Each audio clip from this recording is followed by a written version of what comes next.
Well, good afternoon from Jolly Roger Sailing Club, where pirates come to play. And today we have a special show. We have who was the first female Commodore at Jolly Roger, and Mr. Commodore. No, what do you call the husband of a Commodore? Past Commodore. First gentleman. Past Commodore. Well, yeah, okay. So we have a past Commodore and two past Commodores and the Commodore. Man, I am among royalty right now. So why doesn't everybody introduce themselves, and we'll go from there. You can go last, Phil. Okay. Jan Wasilausky, and I'm the immediate past Commodore of Jolly Roger Sailing Club. Hank Wasilausky, and I was a two-time past Commodore in 2016 and 2017 of Jolly Roger. And I'm Phil Fry. I'm the current Commodore of Jolly Roger Sailing Club for 2023. You can't imagine how long it took to get this many important people in the same room at the same time, get their schedules all synced up. But Jan and Hank, you guys have been around the club a while. Tell us, how long have you been here at this club, and how did you find Jolly? Well, it was kind of serendipitous. We were actually sailing, trying to sail, go out in Cooley Canal out at Menke's Marina, and I lost the main halyard up the mast. And so we turned around, we came back, and we happened to see Betty Mann Warren up at the top of her mast in a bosun's chair. So we pulled into the slip and walked over there and said, hey, we're fairly new at sailing. I lost the halyard up the mast. What do we do? And Betty said, oh, just give me a minute from the top of the mast and I'll be down. We can get that in a heartbeat. And so she came over, went up to the top of our mast, got our halyard, brought it down, and then proceeded to tell us about Jolly Roger and how we should join Jolly Roger, and we did. And it was one of the best things we ever do. That was about 26 years ago. And it's been a pleasure to be at the club. It's been a pleasure to serve the club. And it was a wealth of experience and help from the members of the club for new sailors back in the day. Did you cover everything, Hank? Oh, yeah. Okay. I just have a different recollection of it. Well, go ahead. Give us your recollection. She told you to get up the mast? No. Okay. Had nothing to do with that, really. What was your different recollection? Well, my recollection was back about 35 or 40 years ago. I was looking around, was interested in getting involved in sailing, and I happened to see an article in a newspaper about Jolly Roger. And that sort of kept in my mind. Uh-huh. And then later on in 1998, we decided to get a boat, and it was with that and through a member, we bought the boat, our first boat, from then a current member, and he helped us learn to sail it a little bit, and it was actually his father's boat. His father had passed away, and he helped us with making the deal with his mom, who actually was then the owner of the boat. So that was how we got, my recollection of how we got started. And then later on is when we moved to, about 2 years later, we moved to Menke's in that area, and that we encountered Betty, and when we had I think that's awesome that she went up the mast. Oh, yeah. And I'm thinking, if I lose my halyard, I know who to call. Betty told me, what did she tell us? She was 85 now? Or 87. 87? Yeah. And any of you who've listened to any of the past podcasts probably heard Betty. Betty is an amazing storyteller and just a wonderful person. So what would you say, since you were the past Commodore, two past Commodores, and the current Commodore, what is the strength of our club? Why would somebody want to come here and join us? Any of you can answer that. I think it's just the camaraderie of the club. I found when we came to the club that it was very welcoming. People wanted us to be sailors. They wanted to help us to be sailors. They wanted to teach us about sailing, and they were just very, very welcoming. I never felt like an outsider. People came up to me and talked to me, welcomed me, and I never felt like I was stupid because I wasn't a sailor in the beginning. They wanted me to learn. They wanted me to be able to enjoy the sport. So it was very pleasurable and very helpful for me. What do you think, Hank? Well, I think, and it probably goes back to the reason I wanted to join it, was because I was changing over from being a power boater. I've been a power boater ever since I was 3 years old. Okay. And now we're getting into sailing, and I wanted to have some people I could talk to and ask them questions, pick their brains, so to speak, about sailing technique and stuff like that. And basically that type of camaraderie is what I was looking for. And I think it still exists. I think you're right. It does still exist. And one of the things that I am very pleased with, because at the time I was Commodore, we were at somewhat of a high. I don't know what the highs were prior to that. I wasn't watching that carefully, how many people that we had. But we had about 150 when I was Commodore, and we went downhill for a few years. And now since COVID, we have come back up, and we've now exceeded the number of people that we had when I was Commodore. So that pleases me that we've got people who are interested. And I'm also pleased that they've also looked toward me to a certain degree to help them learn to sail and things like that through the adult learn to sail class, and just through people asking me questions about certain things and so forth. I do think that's one of the big strengths is when you come here, people will go with you, not make you feel like you're an idiot. I know Jan and Hank both were on my boat with me a number of times. I used to be scared of Hank the first couple of times. I wasn't sure. I was like, told my wife, I said, I don't think that guy likes me. And anyways, but I learned a lot from both of them. But they didn't make you feel like you're an idiot. They just explained things. And because let's face it, if you've never sailed, you don't know how to sail. Somebody has to show you. And it's like any other skill. I'm at the point now where I can make my boat go, but now I need to learn how to sail it. And I think learn to make it go is the first step. And then you need to watch people, and they do different things. And there are a ton of people here. If you want to come out here on a Thursday night, you can get on the boat with somebody, and they will take you on Thursday night races. You want to go on a Wednesday night, Phil's always willing to take you on his boat. So there's no shortage of people that are willing to teach you how to sail. You just have to say, hey, I'm interested. And you don't have to own a boat. No. We have people here who do not own a boat, don't want to own a boat. Their wives won't let them own a boat. I can't mention anybody, but I shouldn't say their name, so I won't. But some people just don't want to own a boat. And some people come here and never want to go on a boat. They just want to be social, because the group we have here is very social, and we're starting to get a very large diversity of ages. Sometimes you think of a boat club and everybody's 80 plus, and that's just not like it is here.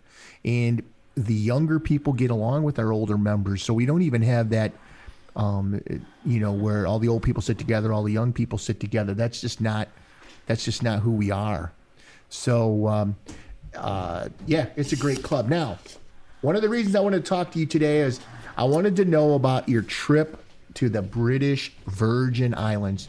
First of all, where the heck is the British Virgin Islands? Well, you can get in on this. You've been there too, Phil, before, so. No, I haven't. No? No. Oh, that's right. Been. You couldn't go. You were COVID suspended, right? COVID shut us down. Yeah, all right.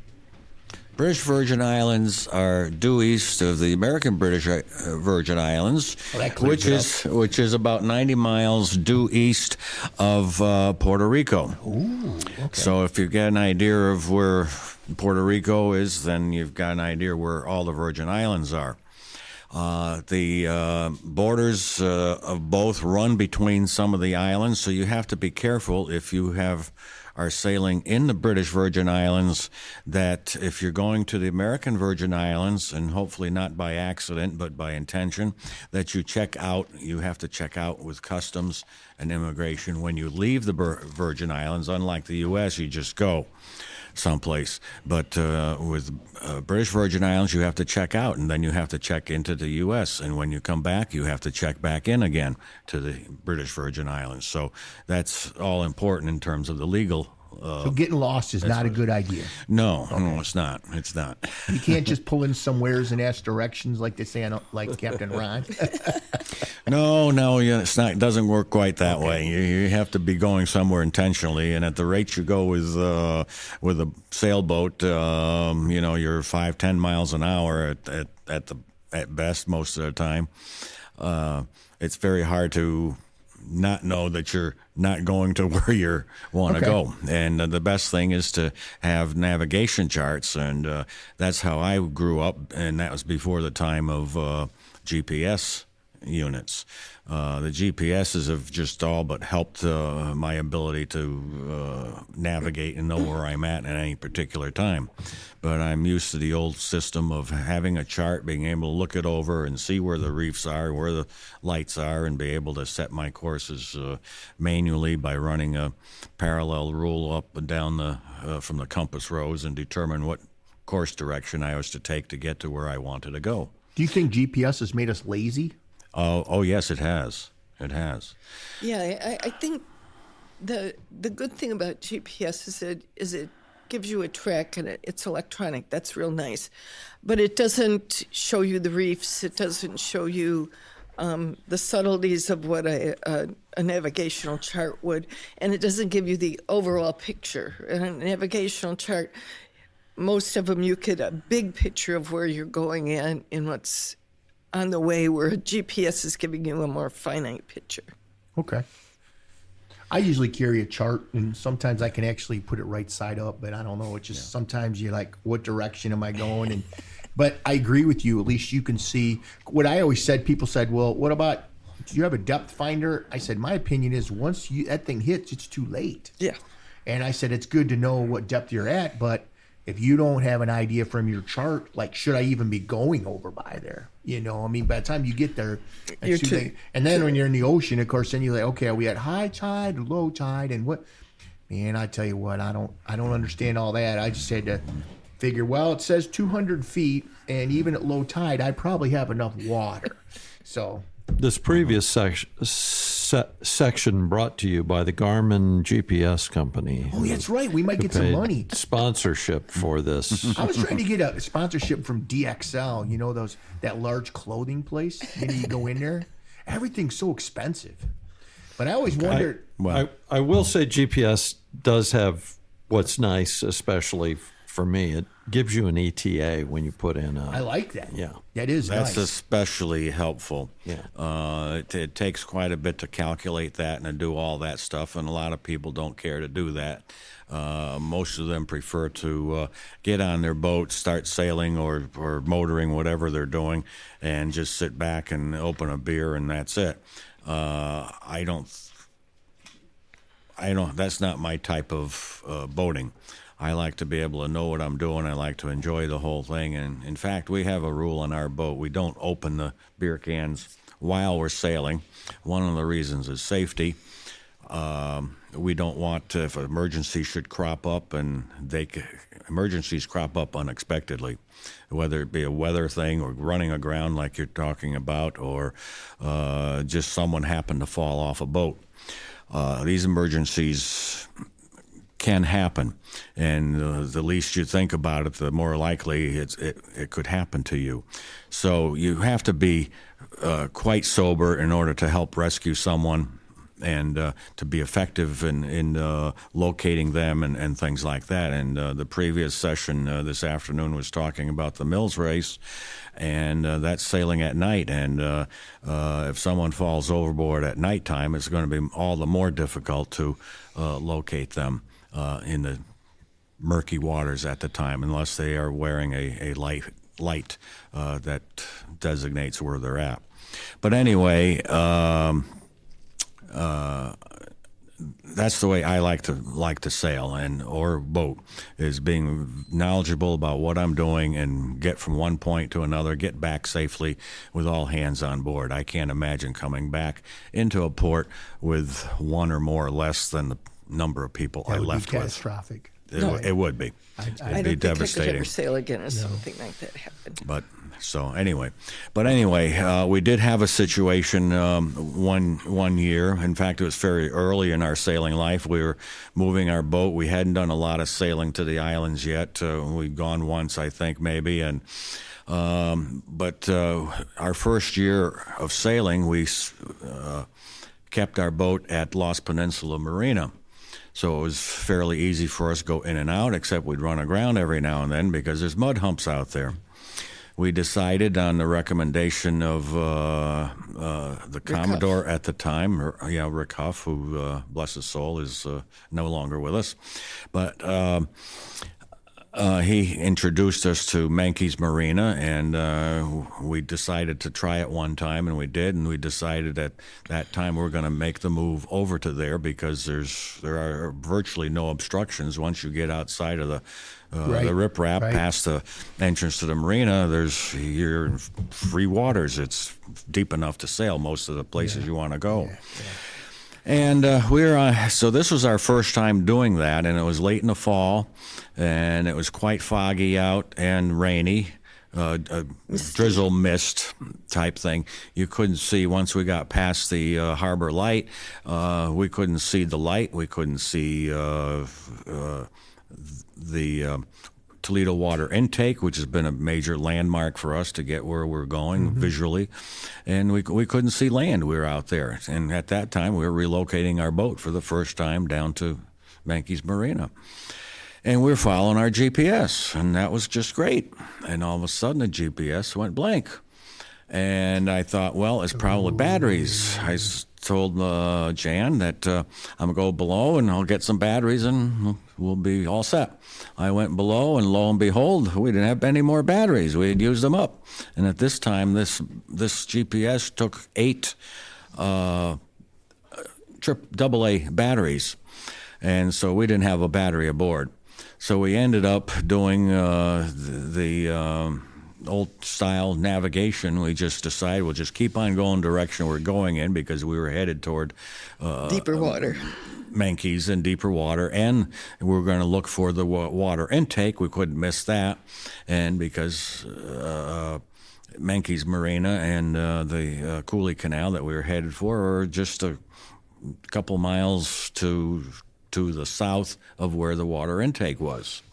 So we did do that, and eventually, lo and behold, the water intake came up out of the mist, and it looks like a big ship coming at you, but there it was. And we said, okay, now it's time to turn south, and we did that, and sure enough, we came into the inlet to Cooley Canal, and the rest was history. We got in safely and all that. But I used to teach safety courses, and they used to say, don't rely entirely on the new digital devices. Always have a map I agree with you. in hand. We talked about that earlier. A chart in hand. This section of the podcast brought to you by the Duracell Corporation. What if you prefer Energizer, though? Well, we'll get them on board, We'll get them on board, too.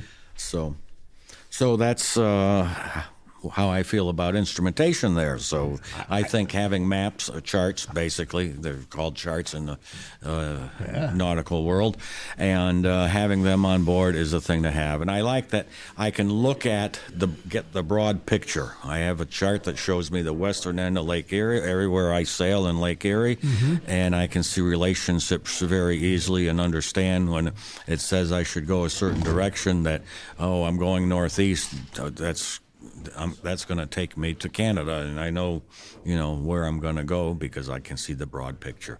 With the GPS, I have a small screen, and unless I can blow it out, and then it's hard to see details when you start blowing it out and stuff, and to see more the wider picture. But so I do like to have charts regardless. Good. And since they're doing away with charts, I have some old charts which are going to be endeared, and we'll always have them on board and won't throw them out. I usually, when I go someplace, like I went out, sailed with my daughter in San Diego, I even bought a chart for the bay out there, just because I wanted to have an idea, where things were. But you bring up the point about navigation, I mean, especially with the fog, our eyes deceive us. We think we're going west or south, and next thing you know, we're headed in a different direction. Well, that's very important when you're sailing at night because your perspective changes. We used to do a lot of night sailing in our younger days, in our first early years of sailing. We would go out 2-3 times a week, sailing, and avoid the weekends because there are too many crazy boaters out there. That's as we came in, we would get near where we could see the lights, the entrance to Cooley Canal, and where we felt we were close enough, we'd take down our sails and then motor in.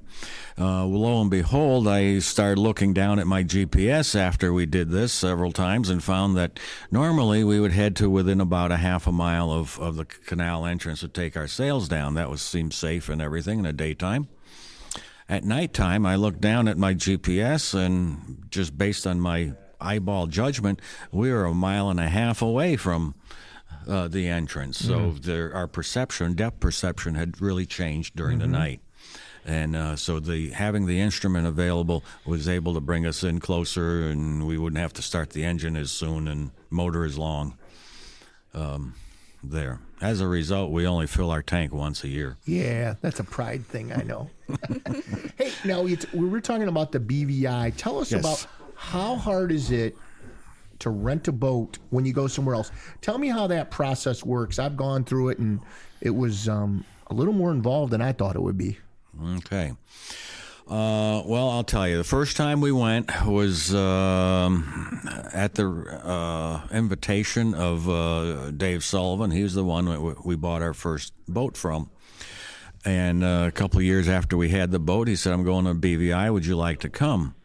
And I believe what he did, he chartered the boat for a month, and he sold off to friends 10 days at a time. So he had 3 groups, and he stayed down there for a month and sailed this boat that he chartered, and had various people come down. Well, fortunately, we went on the first 10 days with him, and it was kind of a shakedown because he hadn't been out there in quite a while, if ever, and I enjoyed myself because I was a navigator. I was reading the charts and things like that and comparing them to GPS as we went, and we were the only 4 people aboard, he and his girlfriend and us.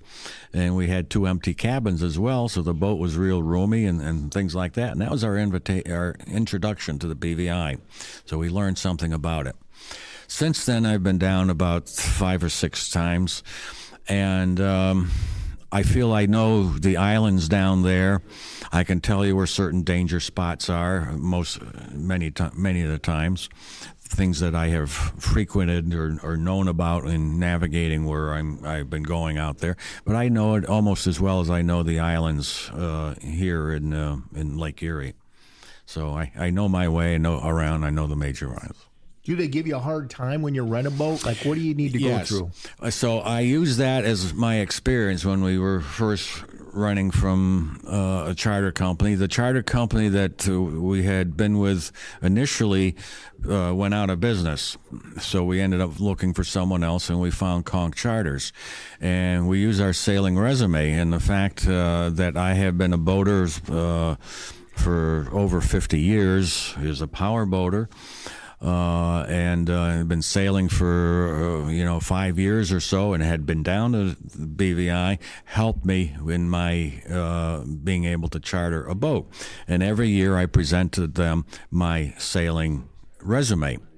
Now, a lot of people now, I believe moorings and some of the other bigger commercial companies require you to take an offshore course and have passed something of that nature.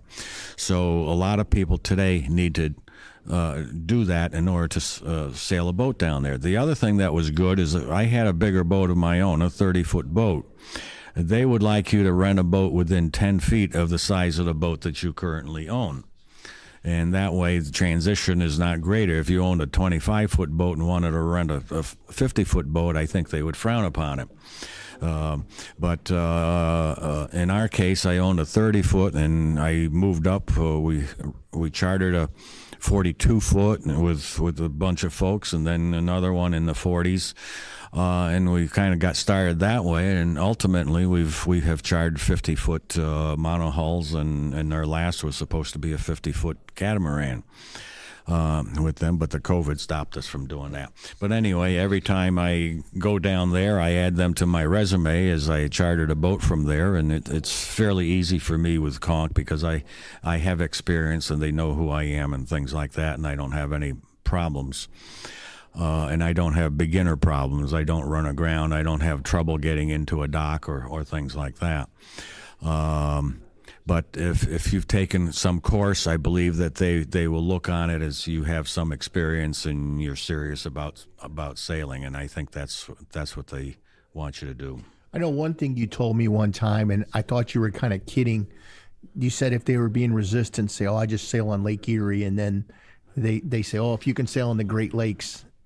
That's no joke. We've had several people. We've had several people. I mean, we've been a number of places in the world where we've met up with sailors, and when they say, "Where do you sail?" and we say Lake Erie, they'll say, "We would never go there."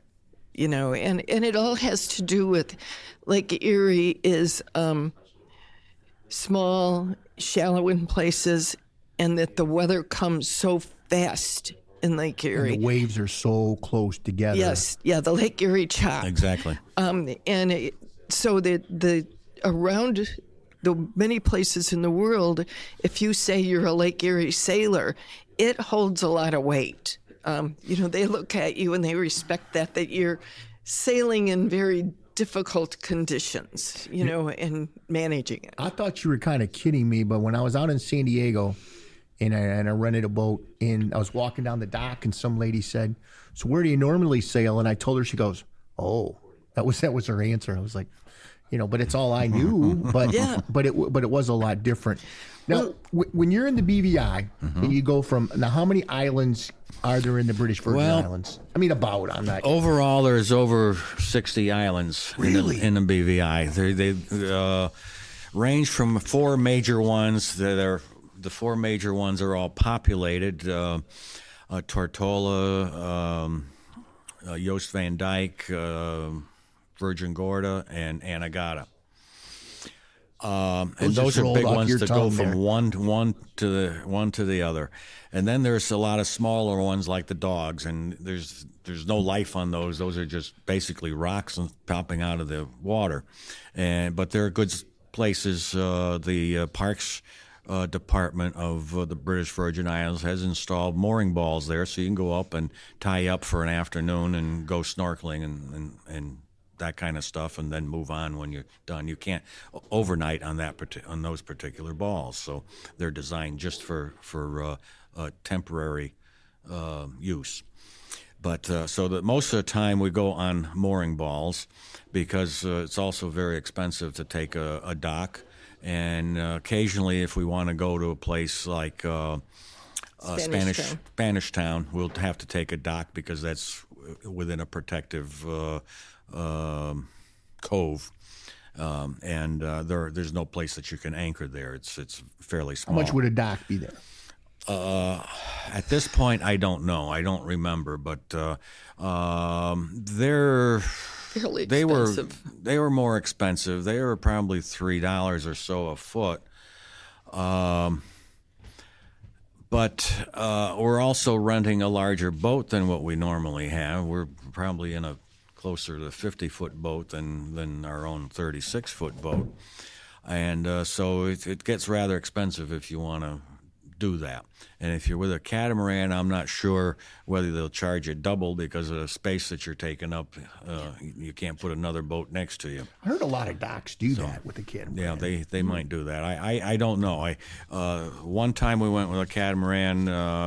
We never went in. We never docked. We were always on the ball, and you're on the ball, and You use your dinghy to go back and forth to shore to dock. There's a dinghy dock usually and things like that. So, Do you normally cook on your boat? Or do you go in and eat, or how does that work? It's about 50-50. When we've gone, we usually have breakfast on board, sometimes a lunch because we might be sailing as lunches, for lunches. And then dinner is maybe 50-50. You know, we usually start out and we buy food for 2 or 3 dinners. And then as we go along, decide whether we go to. We've had times where we buy food for dinners and we ended up using them for lunch because there was some nice restaurant or some place that we wanted to go out to. So it's really kind of a freestyle thing. You want enough food so when you're out in the water and you get hungry, you can eat, but you don't want to have so much food that you don't eat it all. What's your favorite island in the British Virgin Islands to go to? And tell me why. Limerick Bay. That's in Virgin Gorda. Yeah, and it's got a nice little town that you can walk around in. It has a bar that's right on the water, so you can go and have a couple drinks and eat. And then it has a beach there where you can swim. Plus, it has a very nice snorkeling area, and it has additional snorkeling areas within dinghy distance of motoring out to and going. So it's just got a whole lot of things at it, and it's very nice. But I think my favorite thing about the BVI is that the winds are always blowing and you can always sail. It's just beautiful, beautiful sailing. And the water in the Caribbean is this just beautiful azure blue, and you go out there. And Hank and I always sail just about every day unless we decide we're going to dock overnight at the same place, stay 2 nights there.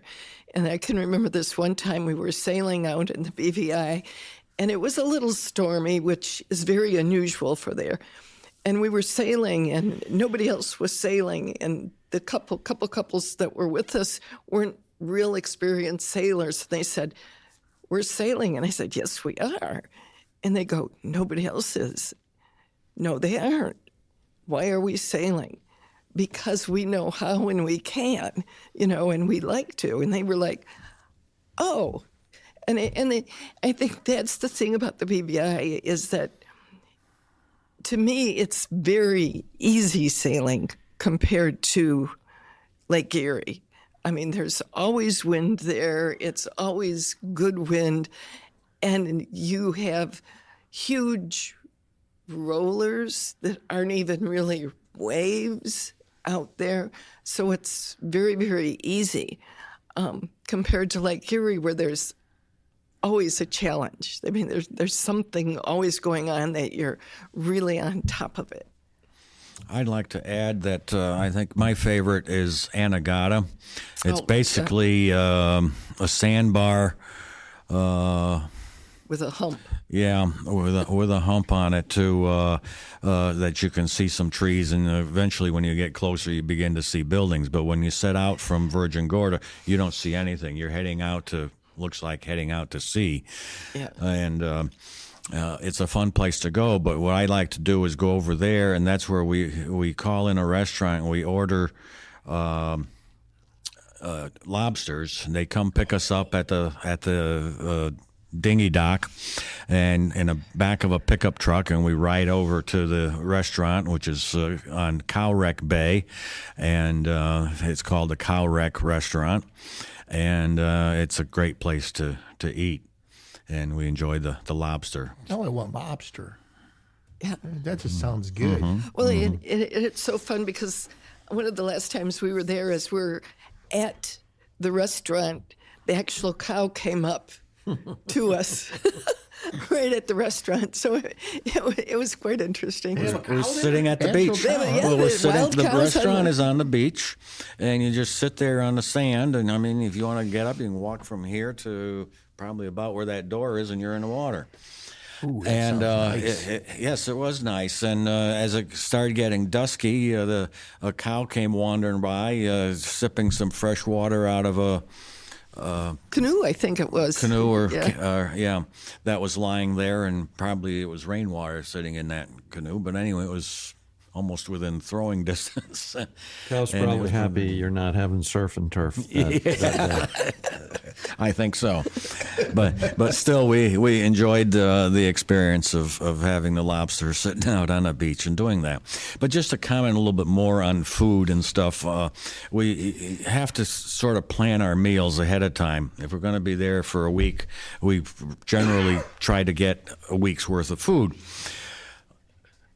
Usually, this amounts to we count on having breakfast of some form almost every day of the week. If we're in a nice place, like Jan was mentioning earlier, in Limerick Bay Soper's Hole.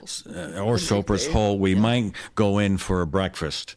Take the dinghy and go in for a breakfast.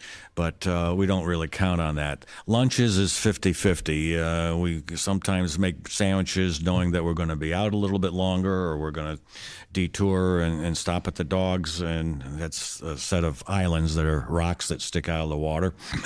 And snorkel for a little while, so we know we're going to be a little later coming in, somewhere around 1 or 2 o'clock.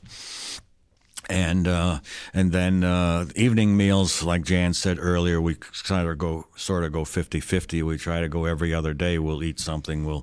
There's a barbecue on the back of the rail of the boat. Oh, yeah, And that so sounds good. we'll barbecue some steaks. One time we barbecued almost everything on the first night out, so it lasts longer once it's cooked.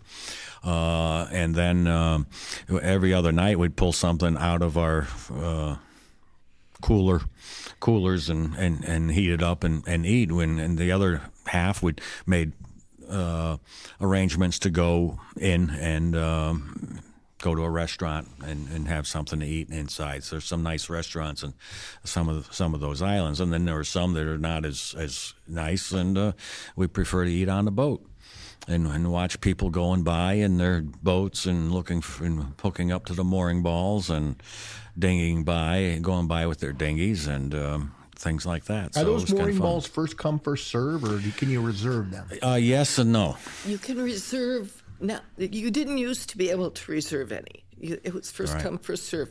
But I think the last time we were there, they now have an app that you can reserve balls. And it's fairly important that you either reserve or get there very early, because they do get taken up. Yeah, most of the time our sales, we'd start out in the morning and we'd want to be in by 2 o'clock, 3 at the extreme latest, because you might not find a ball. You What do might you do have to then? be going anywhere. You got to go to either Well, another you might place. or you because might the- have to anchor. Well, a lot of if places it's allowed. won't let you anchor, though, because That's they're the balls are there to protect the reef environment. Yeah, to protect the What reef. if you're going to anchor? How do you know if you're allowed to anchor in that spot? Well, if you're probably near someplace, there's some dockage or something like that where you can go in and ask and find out if there's a mooring or if there's an anchorage available there.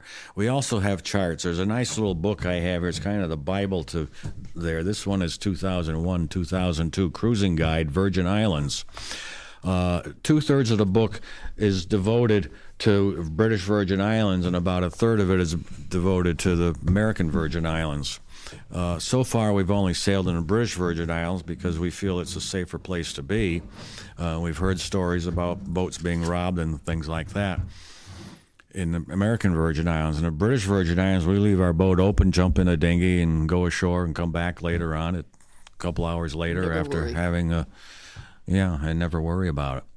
So that's the way it is there. And but like I said, the growing popularity, and I'm not sure they're putting more and more mooring balls in, but it's expensive for the country to maintain them, because if you look at the hundreds of them they've got around, they probably have 50, 60 balls in a certain area, and then you go to another area and there's that many again, and so they have to maintain them.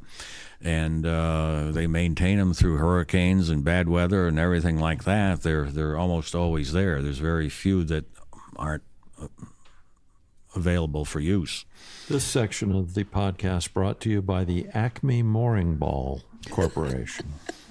Yeah, we got to get some money from all these sponsors you keep mentioning. I think that's going to be your job. You could make like the commercials. All right. Yeah, I'll be like the voiceover that comes in and says, "Thank you for listening to Jibe Talking."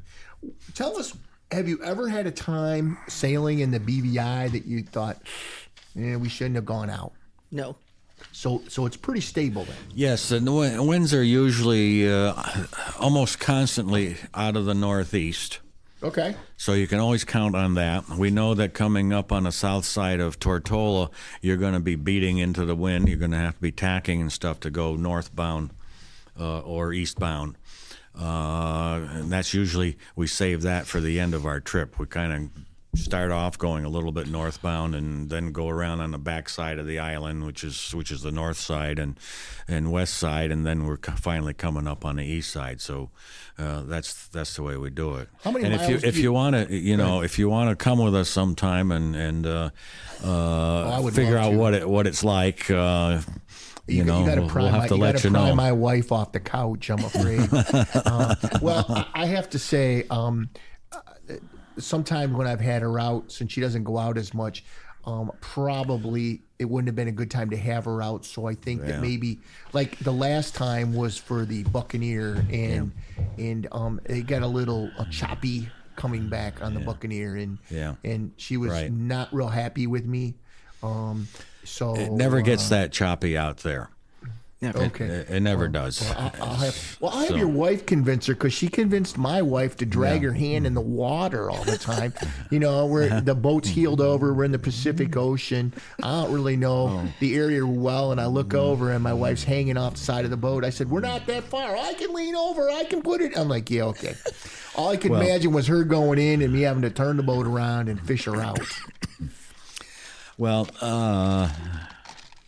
that's well and good, but the boats we usually charter have 4 cabins, 3 or 4 depending on the size of the boat. We try to get them with so that if we have 3 cabins, we have 3 heads. If we have 4 cabins, we have 4 heads. So that we're not sharing them, because sometimes in the morning it gets urgent and there's nothing else you can do. But anyway. There is also on some of the very larger boats, the ones getting over 50 foot, where they have a cruise quarter. Though they don't charter it out for that. Generally, if we ask them, we can get use of the cruise quarter, which is fairly primitive, and particularly if a single person comes along, they could use the cruise quarter. This section of the podcast brought to you by Charmin. What if they have a bidet, though? No, they're not on the boats. Not on the boats. They don't Not have big them. enough. You're on a boat. You're on a sailboat. That's a whole different. That's a whole different show. Anyways. Talk to the Bidets people. and Boating podcast. Talk to the people who have the 70-footers that sail the Mills race. Maybe they have one. Well, is there anything else you wanted to add about the British Virgin Islands we didn't cover? I know Hank's got some notes, and I didn't do all the questions, but I just wanted to give you some ideas. Anything, if somebody's looking to go there, you say, this is what you need to do. I think if you're a sailor, it's a perfect vacation.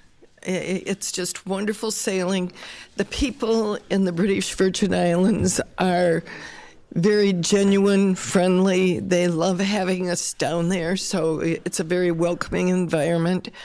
And, you have sailing, snorkeling, swimming, everything water-related down there. So it's just great. Snorkel, so. And all the people are very, very friendly. I was looking up statistics here in this go ahead. this book. What do you got? And it said that 75% of the people are black, and then like 5% might be mixed. Some of them might be Spanish, 5%, 5% Americans, 5% British, and so forth. So, but we have always found the people, regardless of who they are, to be very, very friendly and helpful. Okay. We enjoy talking with them, even the waiters and waitresses. When we go to the restaurants, you engage them in conversation. They really open up with big smiles and things like that. They know that their business, according to this book, and this goes back almost 20 years, well, over 20 years now, that their business of tourism is about 50% of the business of the British Virgin Islands. That's a lot. That's a lot. And I think that speaks to why that the country is so safe to go to. You know, because tourism does represent such a big portion of their income.